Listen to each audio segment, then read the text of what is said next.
Good afternoon, everyone. Thank you for being with us for this engaging fireside chat. I'm Gaelle Doré. I'm General Manager at Centdegrés Middle East in India, a creative and strategic agency supporting brands in their creative journey. Today, we will have an immersive discussion with Ayesha Chowdhury, General Manager Middle East at Maison 21G, a bespoke fragrance brand created in 2019 in Singapore by Joanna Monange, who has a strong background as a creative director in the fine fragrance industry.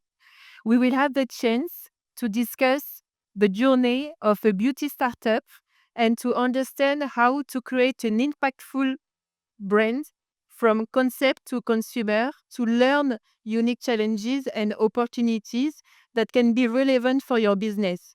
Because our goal today is to share a strategic vision, key advice that can be inspirations for your brands. Thank you, Ayesha.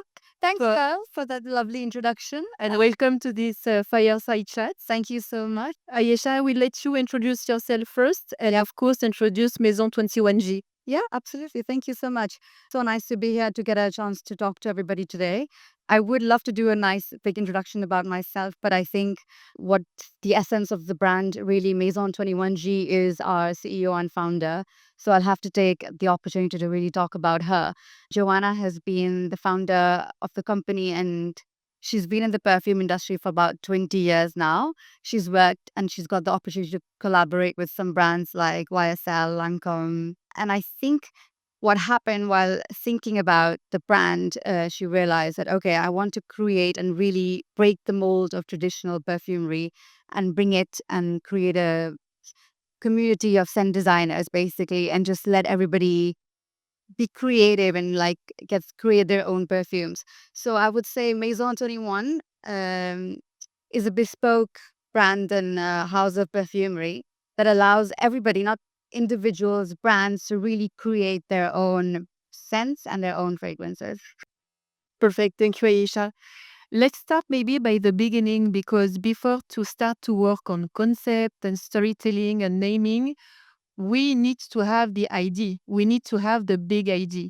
Yeah. Can you let us know what was the initial idea of Maison 21G and why is very important for a new brand to have an impactful concept and storytelling? I think it's important to, I mean, in my conversations with Joanna, when I look back and we really have a brainstorming session, because it's important to always check in with your team members.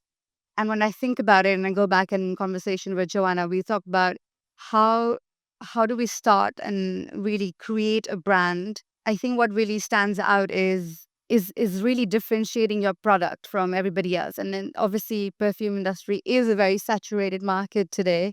And the idea was to create something that's very bespoke and personalized, an emotional connect that everybody can connect to, and really build a brand that's very personal and unique for everybody. So there's connoisseurs in perfume. Everybody understands perfume really, really well, especially here in the Middle East. If you talk to people, everybody knows what they want. The idea was to really offer the secrets of perfumery to everybody to create something special and unique. Perfect. And during your discussion, you also have highlighted the brand consistency. How do you make it consistent from the concept, the storytelling, and also the naming? So I think it's important to understand also when we want to create a brand, why the consistency is so important, not only for the consumer, not only for the brand visibility, but also for the long-term visibility, of the brand. Absolutely, Gaelle. So I think you really nailed that question. The idea is longevity for any brand to really last in any market. I think so. Maison 21, from the start to concept of really creating the brand, from the name to the packaging to the designs, the shapes, our communication on social media, online, on every platform was to be consistent. And Maison, I didn't explain earlier, but Maison 21G is a nod to the belief that your soul weighs 21 grams. And we try to encapsulate your soul and put it in a bottle for you. So every time we try and communicate to any of our consumers, it's always the same message that we're empowering you to create something. So it's also about telling emotion to consumer. I mean, because behind the name, you have an emotional storytelling. Absolutely. Because you are focusing on creating a bespoke and personalized fragrance according, you told me, to the mood and also to the emotions of the consumer. So I think it's good, and it's very important to understand that emotion, consumer connection through the concept is a key. But when, even if we have a nice concept, a good idea, and a strong storytelling, we also need to work on a brand visibility. So I would like to understand from you, when you have launched Maison 21G, how did you manage to position the brand on a very competitive market? Because the fragrance industry, the beauty industry is a very competitive market in Middle East, in Asia also, because you have launched the brand in Singapore, in Europe. So how did you position the brand on these very competitive markets? Positioning the brand, it was very clear from the beginning that we wanted to be a luxury brand. Our brand DNA mission was very clear to let people create something and, of course, position ourselves as a luxury market.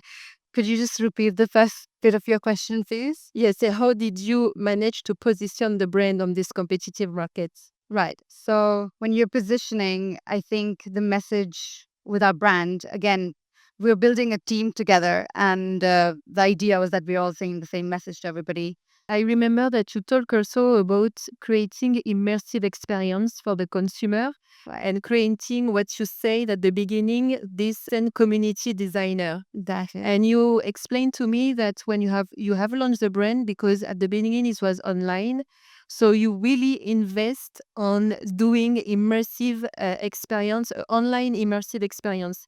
Because I think we have also to highlight the fact that it has been launched in 2019 during a very challenging period for brand, the COVID-19. So I think it's very important to understand also how did you work on this immersive online experience for consumer that also increase the visibility of the brands. 2019 was when the idea really started, when we were having discussions about starting the brand. And 2020 really actually gave us that little kickstart. I think that we really needed to get into the market about for personalization and having a bespoke experience. So 2020, we started off with having e-commerce as a portal. And we did a lot of personalized experiences, which were everything was online with Google, with MasterCard. And that really snowballed into an effect where we discovered that there were different platforms. So we were working with B2B, with it was B2C, there was retail, and then we ended up covering every single platform. And then it really starts from like a small little nascent idea to turn into where we are today. And you also used a lot of new technology in online, like sense personalization, online testing also for the consumer to understand what kind of olfactory profile. You mentioned positioning earlier, and I think that is an important point as well to really differentiate yourself from what's in the market right now. Really merge the tradition of perfumery, which is a very old traditional belief, and then we merged that with AI and digital. So we've got both of them together, and that's how we create. I'll give you a little example of what we do and how we really mix those two together. So we've got an AI platform that asks you a bunch of questions. So it's going to do a deep dive into your personality. It's going to ask you questions like, are you adventurous? Do you like going out? How do you take decisions? So maybe when you're first doing the quiz, you go like, hey, this isn't really related to perfumery. How am I answering those questions? But if you do a little deep dive and you get to the result, it's really to discover your personality. And then once you found out that personality, we want to put that personality because their scent style is really what you want to convey to people, right? So you walk into a room, your sillage is what people will smell first, right? And it's also it's an embodiment of your personality, right? So that's how we mix AI and tradition and give you a little AI quiz to then come up with your scent combinations. So I think it's a good solution when you are, of course, no options to physically go and meet your consumer to use this kind of technology. Again, create this kind of personalized and bespoke fragrance and also emotion. That is interesting because we've now really made it an immersive experience where you not only can have it available online, so you can walk into every store. So each of our retail stores, and I think that's another really strong point of our brand, really. is that we allow personalization and we let everybody feel at home, which is why it's also called Maison, is that you walk in and you can really leave feeling like you are the scent designer. So we put the power in your hands and it's really allowing you to be a scent designer at the end of the day. So this is interesting to know that this kind of experience can also create, as you said, a community, a scent designer community behind the brand, that where everyone can be its own perfumer and its own creator, because we know that today most of the people, they are very aware about fragrances, ingredients, so they know exactly what to use. So it's also a good way to create a link and to create this kind of community around the brand. Absolutely. That is the key mission and DNA of Maison 21G, is to create a community of scent designers, as you rightly said, and let people be creative. And I think when you get people involved in your brand, you're creating these smaller tribes and creating this little community. They're going to be an advocate of your brand. So you're not going to have to really start thinking, oh, great, I'm setting up a brand, I'm setting up a startup. I need to get my search engine optimization going. I need to get my social media going. I need to like put all this money and funding into marketing and then lose focus of your really like your long-term vision. If you start small and you look at really what's your brand DNA and then you go like, look, I have to perfect this.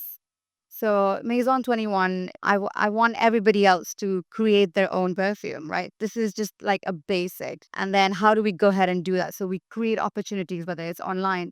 But if you walk into a store, you'll have scent designers and experts, but they'll really take a back seat.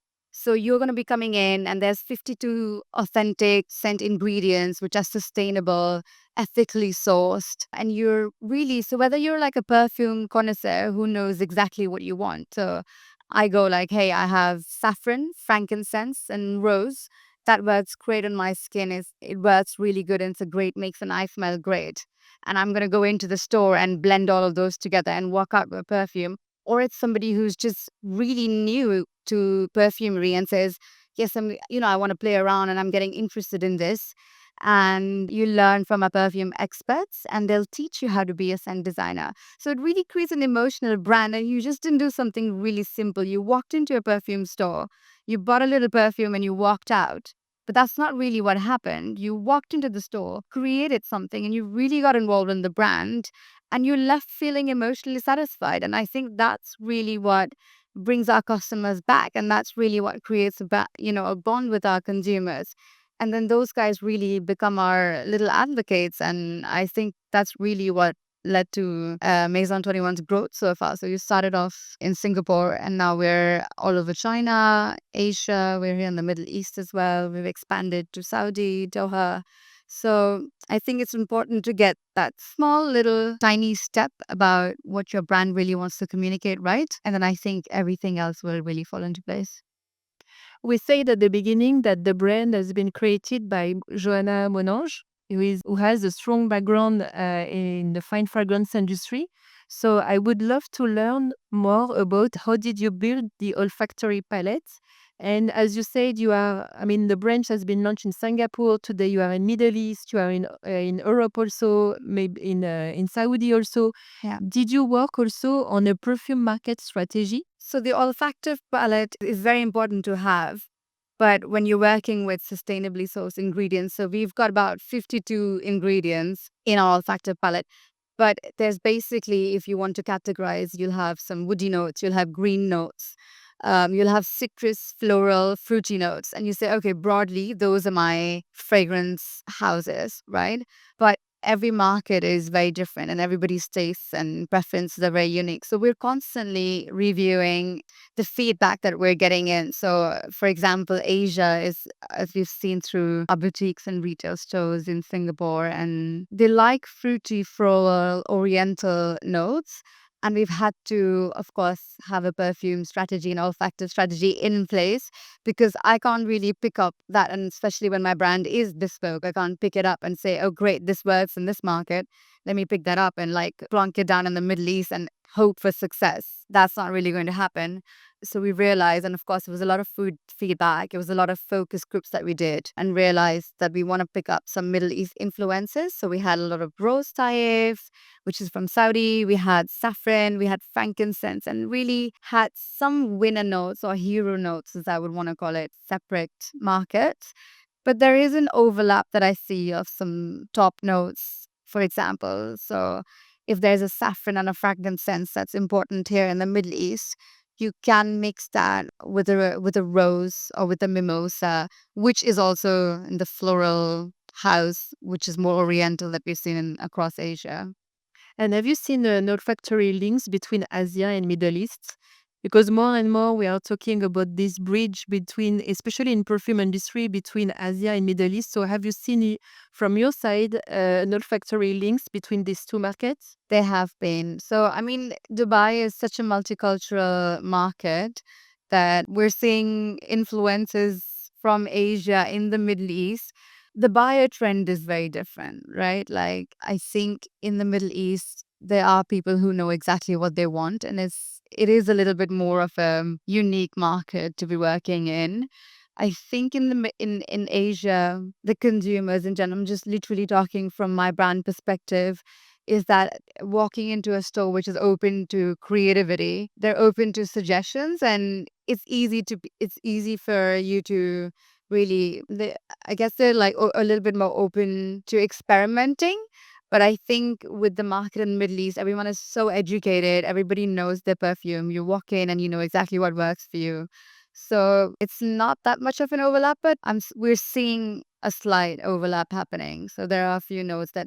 So I will create an exclusive collection that works really in the Middle East. I'm going to pick up a few floral notes that I know people like, but mainly it's going to be a lot of agar wood, a lot of oud, a lot of saffron and frankincense. Interesting. So, in terms of, so we can say, and of course, we know that the olfactory palette is a kind of brand signature. I mean, it's part of the brand DNA, such as the concepts, such as the storytelling and the values. I would like also to understand for you how it's important to have a design, a product design that is also a brand signature, and what is the product experience at Maison 21G? So every conversation that we're having or every communication that's going outwards has to really have the same message. So when you look at our products, we'll want to the same design, we'll have the same color tones, the same kind of palette. I think it's important to have that same message.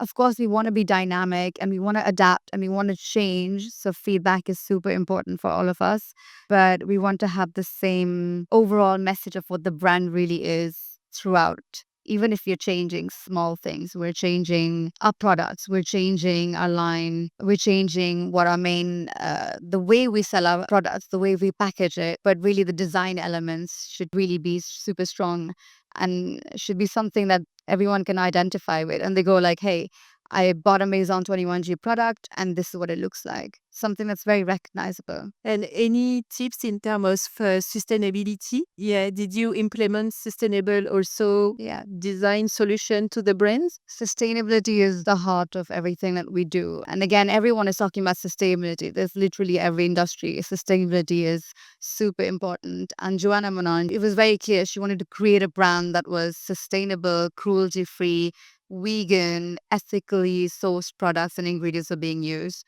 So a very simple thing that you can see, I'm not sure if you guys can see this, but if you go into a standard perfume store, you're not going to be able to, you're going to have a beautiful bottle, but you're not going to be able to refill your perfume. I think some brands are moving to that, but like really simply, when you have a bottle like that, you're going to be able to twist open that cap and refill the perfume. So you're not, So it's a refillable it's a bottle. refillable, sustainable bottle. So you can come back to the store and refill the product whenever you want, and it's not wastage. It's nice.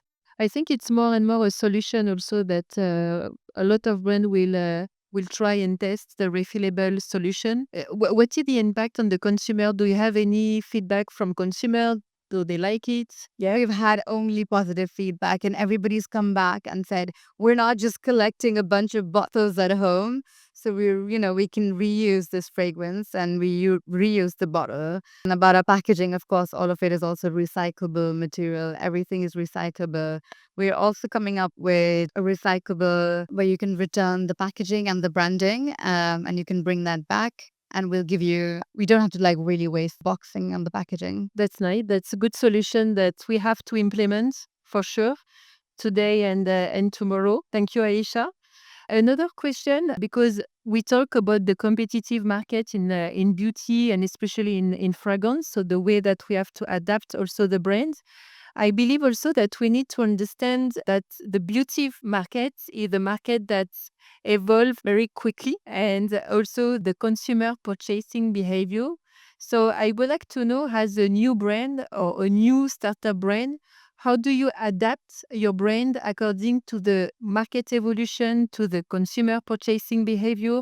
How can we adapt a brand to be sure that we are still as per the consumer expectation and needs? It's so important to be relevant, and it's so important to stay at the top of the game, because if you're not changing, if you're not dynamic, you're not going to be a sustainable brand. You're going to work for a year or two, and then you're not relevant anymore. So I think what's really important for us is feedback, and our consumers are the best way to review your products and what you're bringing to the market. So anytime you walk into a store, and this is why it's so important at Maison, is that you walk into a store. I want you to imagine like a store where you're walking in and then you get to create your own perfume. So this is literally an example of a lab that works for us. So we've created a brand that's constantly giving us feedback. So that you're walking into the store and you're creating this perfume and you say, oh, this works, this doesn't work. So it's a constant conversation we're having with everybody who walks in. And this is the best form of feedback. So we're hearing our consumers and hearing our customers and then making those little tweaks and changes. And I think it's important to have a team that's really well connected. So our team in the Middle East is constantly giving feedback. And then back in Singapore, where our headquarters is, across China as well, across Vietnam, everybody's speaking and giving feedback. And we're very quick and dynamic in changing our product and what we're offering to our consumers. So you mean that you are using mostly data to analyze consumer feedback? Absolutely. And then according to this data, you quickly improve sometimes your olfactory signature or even sometimes the design, for example. The design and product mainly. And I think with startups, it's really important because you say, oh, hey, I've got a very strong DNA, I've got a strong brand, and I've got all this design. If I change that, then I'm not sending the same message across. Yes, you can always make smaller tweaks as long as you're not forgetting what the broad palette is of what you're looking at. But it is important to change and not be stuck with old ideas. I'll just give you a small example. So we started off with really being a retail brand, and then we've had a consumer experience in the retail store. We're available on e-commerce and digital platforms too. B2B is somewhere we've really gotten to be creative because we're not just working with individuals, but we're working with brands who want to explore their brand identity, want to create something special and unique. And I think scent marketing is something that more and more brands are really talking about more, and they want to explore that and create that identity. So we've now diverged and we realized there's an opportunity here, and we speak to brands and we help them create their olfactive identity. So it's not just you coming to Maison and creating what you want, but a brand as well can come and talk to us, and we'll share our expertise with them and let them create their olfactive identity. So we're not just looking at perfumes now. So we're also expanding into ancillaries for hotels, restaurants that want to maybe do a bespoke product that has a collaboration with us as well. I think another way of really sending that message across and reaching a lot more people is not just focusing on traditional marketing, but really collaboration as well, to say, okay, I work with another luxury brand, and they've got a brand following and they've got a tribe and you've got your tribe. And then to really bring that together, and you're creating like this little cohesive community which is bouncing off each other and creating something very unique. It's impressive to see when you say we go from B2B to B2C. We start from in Singapore, then in Middle East, then in Europe. So you have this kind of worldwide presence for the brands.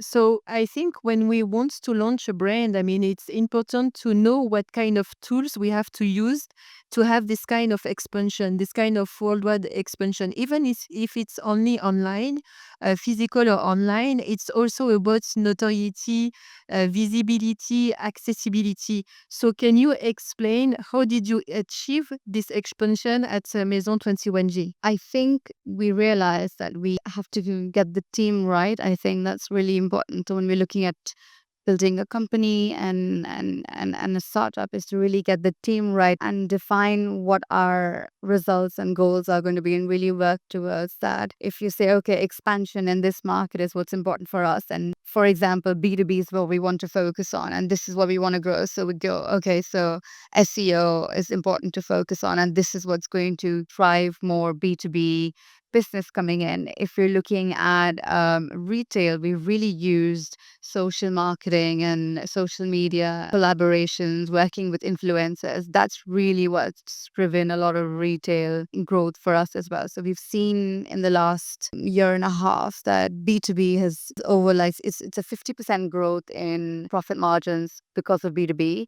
And we've had about 8 to 10% because of social media in our retail adventures. I think if I'm not wrong, the brand has been launched in Middle East in 2021. 2021. Okay, so 2 years after the creation of the brand, that's good. If we focus on Middle East to understand the brand, how you are growing in Middle East, I would like to know what will be your advice for a brand who wants to establish the brand in Middle East. What will be your advice for the Middle East markets? I think it's important to educate yourself about the market. It's very important to understand who you're selling to, what your target audience is, to really define that. It's very important to understand the cultural aspects of Middle East as well, to be able to pitch something to them, right? So we would, again, started off in Singapore, but then we were like, okay, we need to change, we need to be dynamic, and we need to understand what people like in this part of the country. I think education and research is super important when you're developing your brand. You told me also to, as you said, research, education to understand the culture. So I think it's not only about in terms of olfactory signature, but also in terms of culture, behavior, habits, also to adapt the brand to the different kind of profile of consumer that we can have. True, absolutely. So I think a part of going back to our little digital AI quiz, we've tweaked that to be able to come to the conclusion of finding somebody's scent personality. So it asks you questions like your age and your background, things like that. It's small, not very obvious, but like small little questions that maybe give us the answer to how to reach an olfactive preference of this particular market. And even if the Middle East and also Asia are market of opportunity, I think it's also important to have in mind what can be the challenges, new brands, beauty startup brands. So can you tell us what were the challenges for Maison 21G? The challenges for Maison, I think for every startup company, it's important for us to not lose sight of your long-term goal. It's very easy to say, all right, we've just got all these investors, you've got all this money coming in.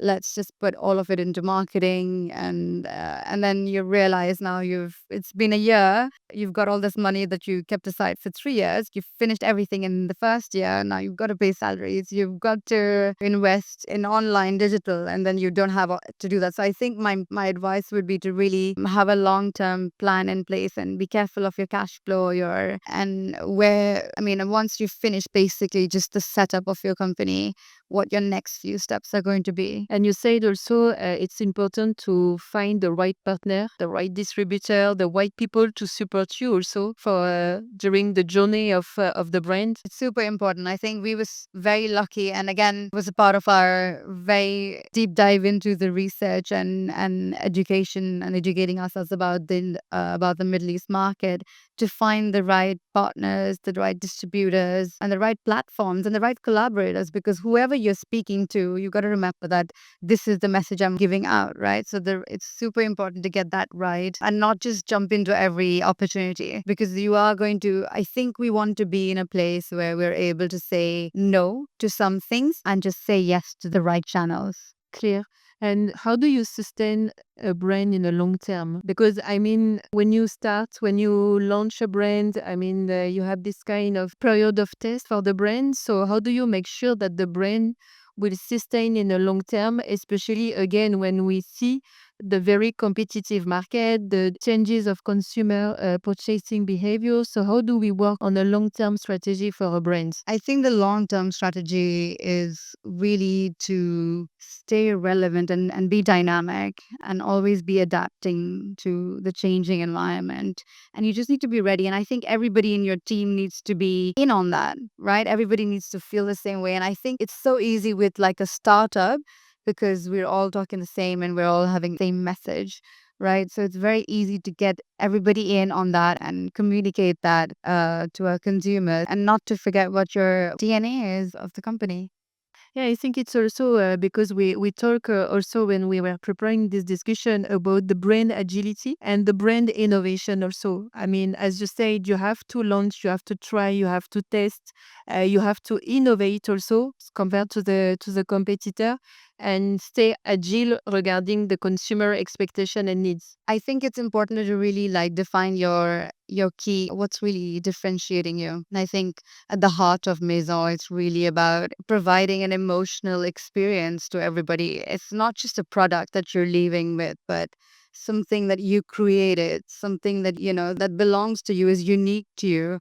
And once you've been able to get that down to the T and how to do that, I think you're really able to be relevant and you're able to stay longer in the market if you've got that message down. Thank you, Ayesha. Thank you for letting us understand your creative journey for Maison 21G. As we will conclude, I would like you to give a last key takeaway for our audience who wants to turn their dream of launching a new brand into reality. I think just having your team in place is so important because your team is really what's building the right relationships within the team or your partners, and I think that's really going to take you a long way. I'd like to share a small little example of something that's really small and that builds success and that people might not even notice. But the fulfillment and logistics is really important for a brand that is available online. And with our e-commerce platform, we're really available to sell, got our logistics down across the globe. So there's somebody in the US and they want to reach out and they've done this quiz online. So we had Atelier that we did completely online, which is where we were reaching people across the US, in Europe, Australia. And then there's one of my colleagues who's fulfilling all the logistics. And we don't really put thoughts about this, but really, if she hadn't put in all the time and effort and energy into planning and organizing and making sure everything was followed up correctly, everybody in those sitting in their homes wouldn't have received those DIY atelier kits. We wouldn't have been able to have a very successful activation with everybody across 7, 8 time zones. So I think it's really important to have the right people in your team. And that's really like the key The to your right success. supplier, the right people, the right distributor. This is everything to make the good choice and good decision. Yes, absolutely. I think when you don't want to like be ahead of yourself, look, I want to get everything right, get like the basics right. And I think you can adapt and always change the rest. Thank you, Aisha. It was very relevant. I hope it was relevant for you too. For me, yes, I would definitely want to launch my own brand. So thank you so much, Aisha. Right. If someone has a question, please feel free. I guess it was crystal clear then. Thank you very much, ladies, for being with us. Ladies and gentlemen. Thank you, everybody. Thank you. Thank you.